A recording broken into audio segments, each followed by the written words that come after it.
Hola, el día de hoy voy a leerles el libro Aire Frío de H.P. Lovecraft. Aire Frío es un relato corto del escritor de ficción de terror estadounidense H.P. Lovecraft, escrito en marzo de 1926 y publicado en el número de marzo de 1928. Me pides que te explique por qué me da miedo una corriente de aire fresco. ¿Por qué tiemblo más que otros al entrar en una habitación fría y parezco tener náuseas y repulsión cuando el frío de la tarde se cuela entre el calor de un suave día de otoño?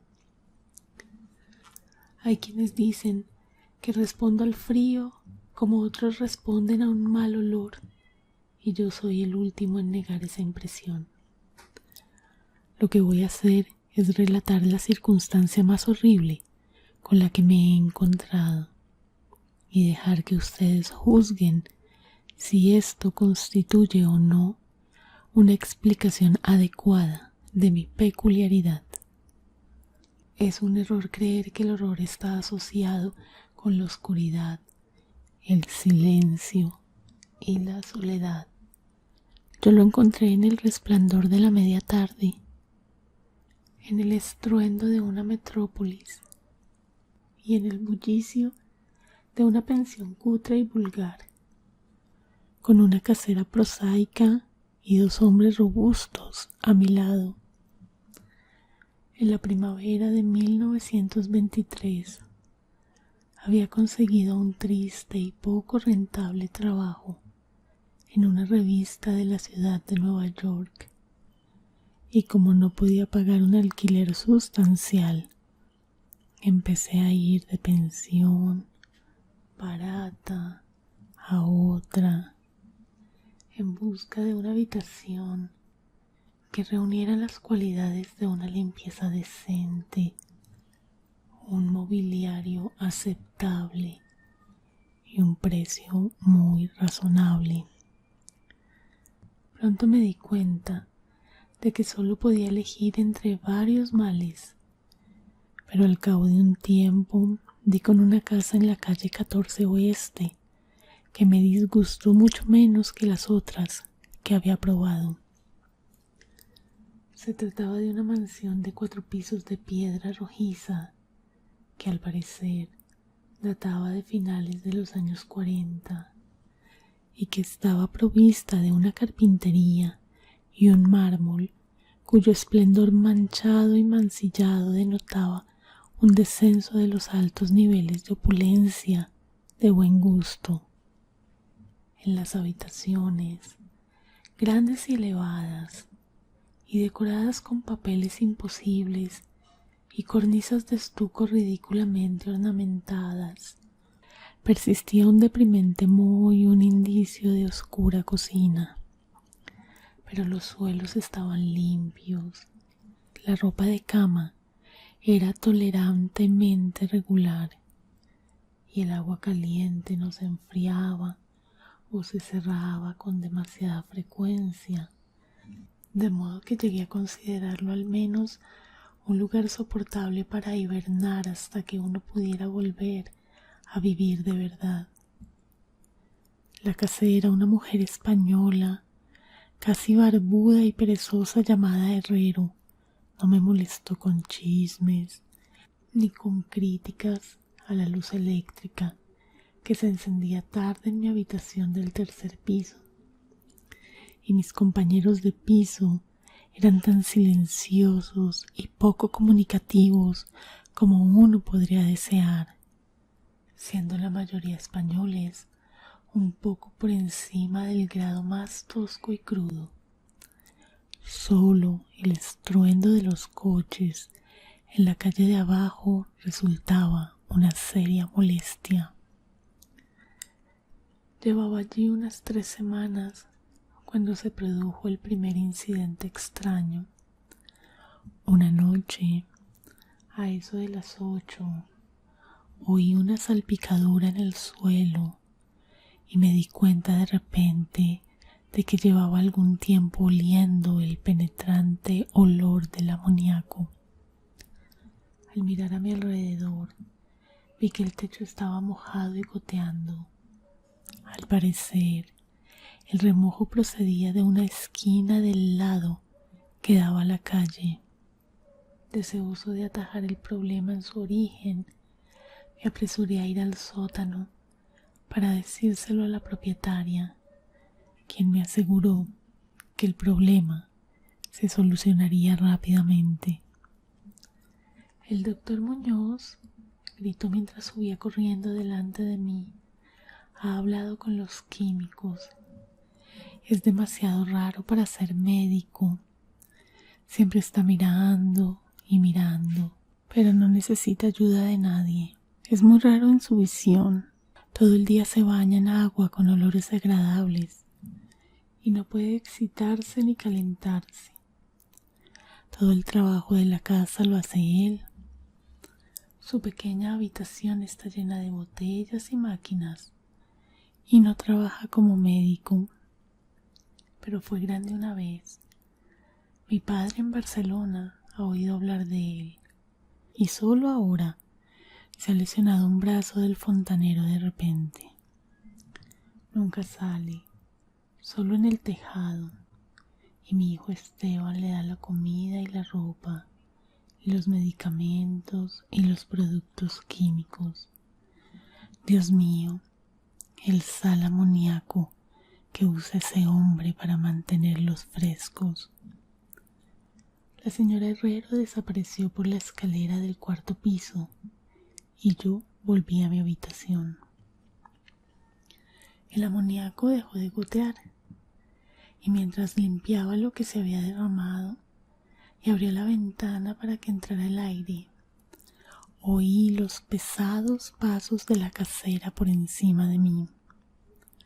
Al doctor Muñoz no lo había oído nunca, salvo ciertos sonidos como de algún mecanismo accionado por la gasolina, pues su paso era suave y apacible. Me pregunté por un momento cuál sería la extraña aflicción de este hombre y si su obstinada negativa a la ayuda exterior no sería el resultado de una excentricidad bastante infundada. Ay, reflexioné tristemente, una cantidad infinita de patetismo en el estado de una persona eminente que ha descendido en el mundo. Tal vez nunca hubiera conocido al doctor Muñoz si no hubiera sido por el ataque al corazón que me sobrevino una mañana mientras escribía en mi habitación. Los médicos me habían hablado del peligro de esos ataques y yo sabía que no había tiempo que perder. Así que recordando lo que la casera había dicho sobre la ayuda del inválido al obrero herido, me arrastré escaleras arriba y llamé débilmente a la puerta que estaba encima de la mía.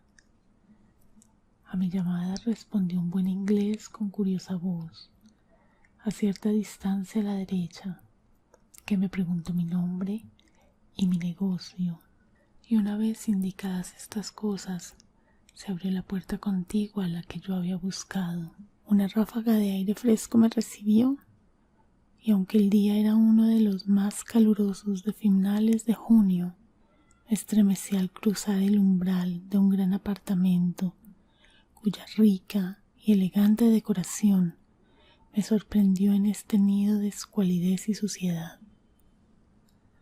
Un sofá plegable ocupaba ahora su función diurna de sofá, y los muebles de caoba, las suntuosas colgaduras, los cuadros antiguos y las melosas estanterías indicaban que se trataba del estudio de un caballero y no de un dormitorio de pensión. Ahora veía que la habitación del vestíbulo, que estaba encima de la mía, la pequeña habitación de botellas y máquinas que había mencionado la señora Herrero, era simplemente el laboratorio del doctor y que su vivienda principal se encontraba en la espaciosa habitación contigua, cuyas cómodas alcobas y el gran baño contiguo le permitían ocultar todos los tocadores y aparatos utilitarios molestos. El doctor Muñoz, sin duda, era un hombre de nacimiento, cultivado y con criterio. La figura que tenía ante mí era de baja estatura, pero exquisitamente proporcionada, y vestía un traje algo formal de corte y ajuste perfectos. Un rostro de alta alcurnia, de expresión magistral aunque no arrogante. Estaba adornado por una corta barba gris hierro y un anticuado pince-nez protegía los ojos oscuros y llenos y coronaba una nariz aguileña que daba un toque moro a una fisonomía que, por lo demás, era predominantemente celtibérica. El cabello grueso y bien recortado, que argumentaba las llamadas puntuales de un barbero, se separaba con gracia por encima de una frente alta, y todo el cuadro era de una inteligencia sorprendente y de una sangre y crianza superiores. Sin embargo, al ver al doctor Muñoz en aquella ráfaga de aire fresco, sentí una repugnancia que nada en su aspecto podía justificar. Solo su tez lívida y la frialdad de su tacto podían ofrecer una base física para este sentimiento, e incluso estas cosas deberían haber sido excusables, teniendo en cuenta el conocido invalidismo del hombre. También podría haber sido el singular frío lo que me alienó, porque tal frialdad era anormal en un día tan caluroso, y lo anormal siempre excita la aversión, la desconfianza y el miedo. Pero la repugnancia pronto fue olvidada por la admiración, ya que la extrema habilidad del extraño médico se puso de manifiesto de inmediato, a pesar de la frialdad y el temblor de sus manos de aspecto incruento. Comprendió claramente mis necesidades de un vistazo y las atendió con la destreza de un maestro, mientras me aseguraba con una voz finamente modulada, aunque extrañamente hueca y sin timbre, que era el más acérrimo de los enemigos jurados de la muerte, y que había hundido su fortuna y perdido a todos sus amigos en una vida de extraños experimentos dedicados a su desconcierto y extirpación. Algo de fanático benévolo parecía residir en él, y divagaba casi garramente mientras sonaba mi pecho y mezclaba una dosis adecuada de drogas traídas de la sala de laboratorio más pequeña. Evidentemente, la sociedad de un hombre de buena cuna era para él una rara novedad en este sucio entorno, y se sintió movido a hablar de forma desacostumbrada cuando los recuerdos de días mejores surgieron en él.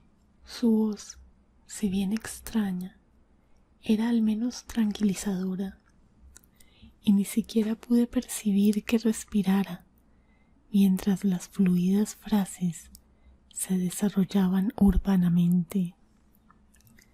Trataba de distraer mi mente de mi propia convulsión, hablando de sus teorías y experimentos, y recuerdo que me consoló con mucho tacto sobre mi débil corazón, insistiendo en que la voluntad y la conciencia son más fuertes que la propia vida orgánica, de modo que si un cuerpo es originalmente sano y se conserva con cuidado, puede, mediante un aumento científico de estas cualidades, conservar una especie de animación nerviosa a pesar de las más graves deficiencias, defectos o incluso ausencias en el conjunto de órganos específicos. Podría, dijo medio en broma, enseñarme algún día a vivir, o al menos a tener algún tipo de existencia consciente, sin ningún corazón. Por su parte, estaba aquejado de una complicación de enfermedades que requerían un régimen muy exacto que incluía el frío constante. Cualquier aumento notable de la temperatura podía, si se prolongaba, afectarle fatalmente. Y la frigidez de su habitación, unos 55 o 56 grados Fahrenheit, se mantenía mediante un sistema de absorción de refrigeración por amoníaco, cuyo motor de gasolina había escuchado a menudo en mi propia habitación de abajo. Aliviado de mi convulsión en un tiempo maravillosamente corto, dejé el estremecedor lugar como discípulo y devoto del talentoso recluso. Después de esto, le visité con frecuencia, escuchando mientras contaba sus investigaciones secretas y sus resultados casi espantosos, y temblando un poco cuando examinaba los volúmenes poco convencionales y asombrosamente antiguos de sus estantes. Al final, debo añadir, casi me curé de mi enfermedad para siempre gracias a sus hábiles atenciones. Parece que no despreciaba los conjuros de los medievales, ya que creía que estas crípticas fórmulas contenían raros estímulos psicológicos que podrían tener efectos singulares en la sustancia de un sistema nervioso del que habían huido las pulsaciones orgánicas. Me conmovió su relato sobre el anciano doctor Torres de Valencia, que había compartido sus primeros experimentos y le había cuidado durante la gran enfermedad de 18 años antes, de la que procedían sus actuales trastornos. Apenas el venerable médico había salvado a su colega. Él mismo sucumbió ante el sombrío enemigo que había combatido. Tal vez la tensión había sido demasiado grande, porque el doctor Muñoz dejó claro en voz baja, aunque no en detalle, que los métodos de curación habían sido de lo más extraordinarios, implicando escenas y procesos que no eran bien recibidos por los ancianos y conservadores galenos. A medida que pasaban las semanas, observé con pesar que mi nuevo amigo estaba, en efecto, perdiendo terreno física, lenta, pero inequívocamente, como había sugerido la señora Herrero. El aspecto lívido de su semblante se intensificaba, su voz se volvía más hueca e indistinta. Sus movimientos musculares estaban menos perfectamente coordinados, y su mente y voluntad mostraban menos resistencia e iniciativa. No parecía ignorar este triste cambio, y poco a poco su expresión y su conversación adquirieron una horripilante ironía que me devolvió algo de la sutil repulsión que había sentido al principio. Desarrolló extraños caprichos, adquiriendo una afición por las especias exóticas y el incienso egipcio, hasta que su habitación olía como una bóveda de un faraón sepultado en el Valle de los Reyes. Al mismo tiempo, su demanda de aire frío aumentó y con mi ayuda amplió las tuberías de amoníaco de su habitación y modificó las bombas y la alimentación de su máquina de refrigeración hasta que pudo mantener la temperatura a 34 o 40 grados y finalmente incluso a 28 grados. El baño y el laboratorio, por supuesto, estaban menos refrigerados, para que el agua no se congelara y los procesos químicos no se vieran obstaculizados. El inquilino contiguo se quejaba del aire helado de la puerta de conexión, por lo que le ayudé a colocar pesadas cortinas para obviar la dificultad. Una especie de horror creciente, de tono exagerado y mórbido, parecía poseerlo. Hablaba incesantemente de la muerte, pero se reía sin ganas cuando se le sugerían suavemente cosas como el entierro o los arreglos funerarios.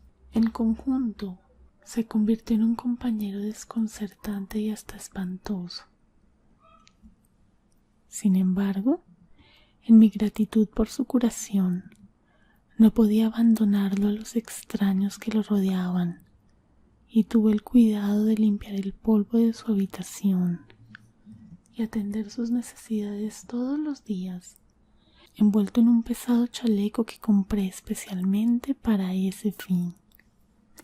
También me ocupaba de sus compras y me quedaba boquiabierto al ver algunos de los productos químicos que pedía a las farmacias y a los laboratorios. Una creciente e inexplicable atmósfera de pánico parecía surgir alrededor de su apartamento. Toda la casa, como ya he dicho, tenía un olor rancio, pero el olor de su habitación era peor. Y eso a pesar de todas las especias e inciensos y de los productos químicos punzantes, de los ahora incesantes baños que insistía en tomar sin ayuda. Percibí que debía estar relacionado con su dolencia y me estremecí cuando reflexioné sobre cuál podría ser esa dolencia.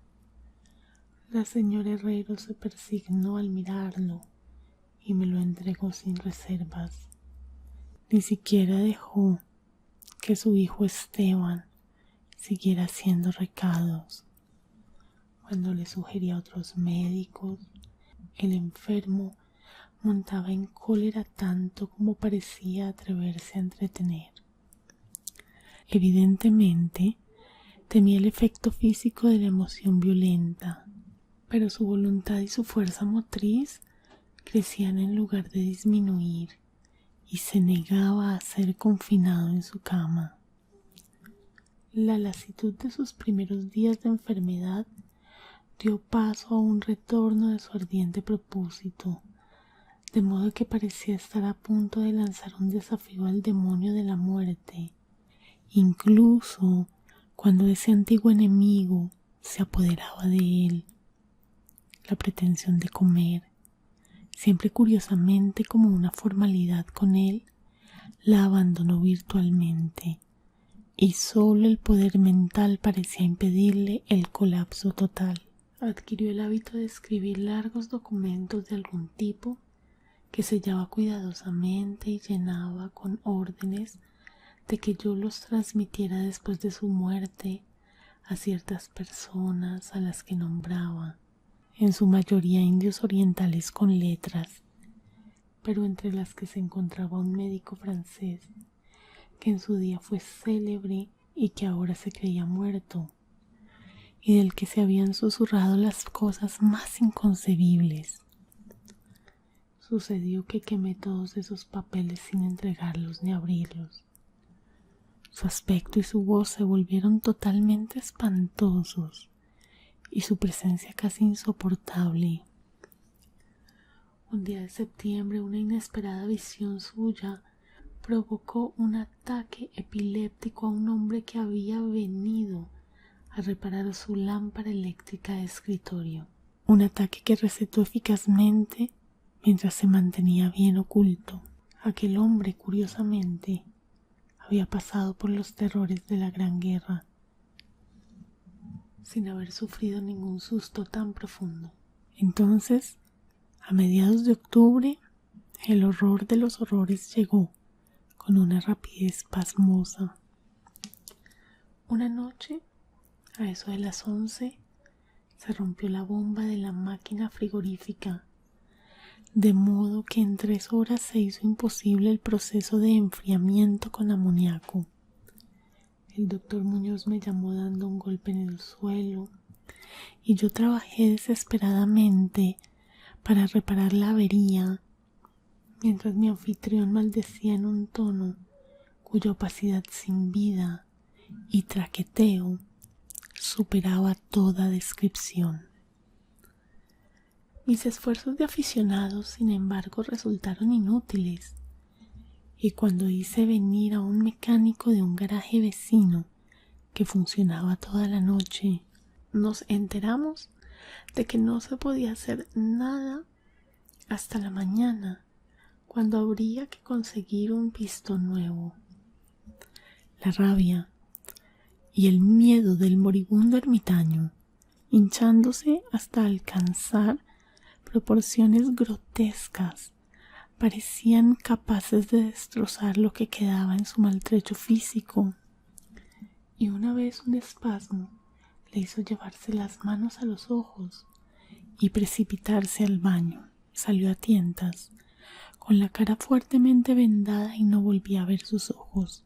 La rigidez del apartamento disminuía ahora sensiblemente, y a eso de las 5 de la mañana el doctor se retiró al baño, ordenándome que le suministrara todo el hielo que pudiera conseguir en las farmacias y cafeterías de toda la noche. Cuando regresaba de mis viajes, a veces desalentadores, y depositaba mi botín ante la puerta cerrada del baño, podía oír un inquieto chapoteo en el interior y una voz gruesa que graznaba la orden de más. Por fin amaneció un día cálido y las tiendas abrieron una a una. Le pedí a Esteban que me ayudara a recoger el hielo mientras conseguía el pistón de la bomba, o que pidiera el pistón mientras yo seguía con el hielo. Pero instruido por su madre, se negó rotundamente. Finalmente contraté a un mendigo de aspecto sórdido que encontré en la esquina de la 8ª Avenida para que mantuviera al paciente abastecido de hielo en una pequeña tienda en la que le presenté, y me dediqué con diligencia a la tarea de encontrar un pistón de bomba y de contratar obreros competentes para instalarlo. La tarea parecía interminable y me enfurecí casi tan violentamente como el ermitaño cuando vi que las horas se deslizaban en una ronda sin aliento y sin comida de vanas llamadas telefónicas y una agitada búsqueda de un lugar a otro, de un lado a otro, en el metro y en el coche de superficie. Hacia el mediodía encontré una casa de suministros adecuada en el centro de la ciudad, y aproximadamente a la 1:30 de la tarde llegué a mi lugar de alojamiento con la parafernalia necesaria y 2 mecánicos robustos e inteligentes. Había hecho todo lo posible y esperaba llegar a tiempo. Sin embargo, el terror negro me había precedido. La casa estaba en plena agitación, y por encima del parloteo de las voces atónitas oí un hombre que rezaba en un bajo profundo. Había cosas diabólicas en el aire, y los inquilinos contaban las cuentas de sus rosarios al percibir el olor que salía de la puerta cerrada del doctor.